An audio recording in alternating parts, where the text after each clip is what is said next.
Hi, this is Jim, and welcome to a video on reducing your cost of regulatory compliance. Today we're going to take a look at the 7 common mistakes bankers make in managing regulatory compliance so that we can learn from those mistakes. So first one is not identifying the cost of regulatory compliance and not pinpointing that. So let me ask you a question. Do you know what you spend on compliance? Do you have a budget for compliance? Well, if you answered no, you wouldn't be in the minority. 86% of the bankers we polled here didn't know how much they were spending on compliance. That same 86% didn't know or didn't have a budget for compliance because they didn't know. So I think it's important for you to know your number. I use the illustration here from ING, the guys here that are firmly grasping their numbers. They know it inside and out. That's their retirement number. What I'm talking about for you in the audience here is knowing your compliance number and making that as tangible as these fellows' retirement number. That's the first step in managing the regulatory cost, is to know what that is. Good news is I've got a plan here to share how you can calculate those costs. We're going to use our pyramid here to explain what drives how the compliance cost is made up. So at the base of our pyramid is the cost drivers. That's in this area here. There's a whole lot of them. We're going to explain how you can arrive at those and how you can identify those to be specific.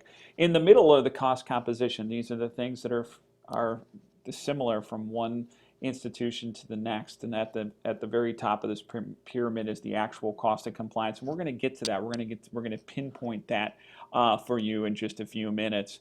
Well, let's get real for a moment. At the biggest cost drivers are these 3 things that you see on your screen now: ambiguity, indecision, and logistics. Believe it or not, think about your policy governance within your operation today. You take a lending policy or a business continuity policy, and IT policy. There are words in there like best practices, sound judgment, and the words like periodic.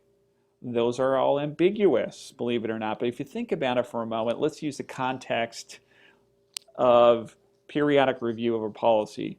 So there's a directive in the policy that the owner of that policy review it on a periodic basis. To one person, it might mean annual. To another, it's semi-annual. To yet another, it could be quarterly. So that's ambiguous. What it leads to is errors, and it can lead to the second catalyst here for rising costs is indecision, because when an employee doesn't know what to do, they often put it off, and that's expensive.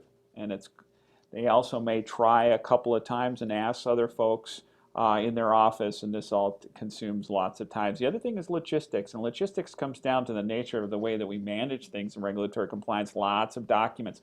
Documents are vessels where good information goes to die, and that's what I'd like to say around here.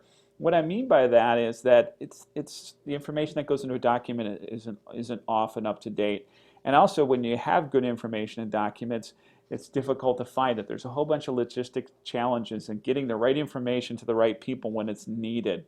And this leads to rising costs. There's some things that we can do about it. Let's examine it through policy management here and move away from words like periodic, best practices, and sound judgment. We don't want to use those words. They're vague.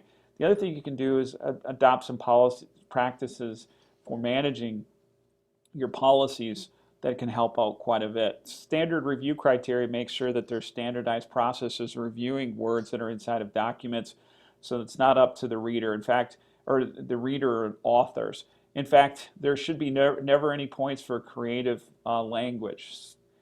So stick to standard criteria. Make certain that everything's very clear and understandable. It doesn't have to be eloquent. And then single and authors and editors of documents are great, because when you get a number of different people involved in managing a governance document, some are going to be very verbose, others probably too brief. So all of those authors can create some problems and ambiguity in documents, which leads to indecisions. Next, logistical things. Version controls are great, and change tracking in documents to know who made what change, or some other things that are methods that you can use to improve the way that you do things. Well, the cost of compliance is bigger than most people think. It's not quite a gazillion, but it's It's big, $400 million in assets. Bank spends about $384,000 a year. Big number, right? Here's the breakdown. Policy and governance, which is the largest area here, is all those policies and things to keep in lockstep your programs, your operations in lockstep with Washington. This is expensive, $98,000 a year on average. Consumer compliance is a rising one, and as you know, with all the regulations that are coming down from CFPB, as of late with the mortgage rules from CFPB, this is climbing and it's expensive, $64,000 a year. Risk management, keeping up with all the risk assessments, $36,000. Audit and exam being prepared. Each and every time your examiner's coming in and reporting the board is expensive at $55,000. $35,000, this has grown in recent years for training. A lot's on the regulatory compliance fronts and some around FFIEC requirements. IT and vendor management, always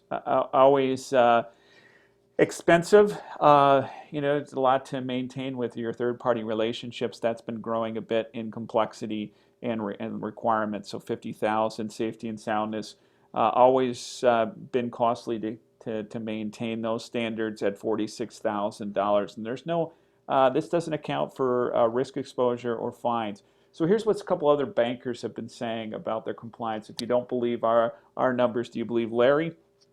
I trust if you've been involved in this, you're not doubting what I'm saying. But Larry over at the First National Bank of Stoughton, Illinois, reports his regulatory compliance costs are at $750,000 a year, and he's only at $487 million in assets.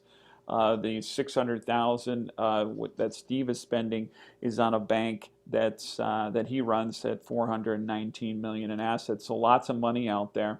Here's a way to calculate your costs, and it's a rule of thumb that I like to use.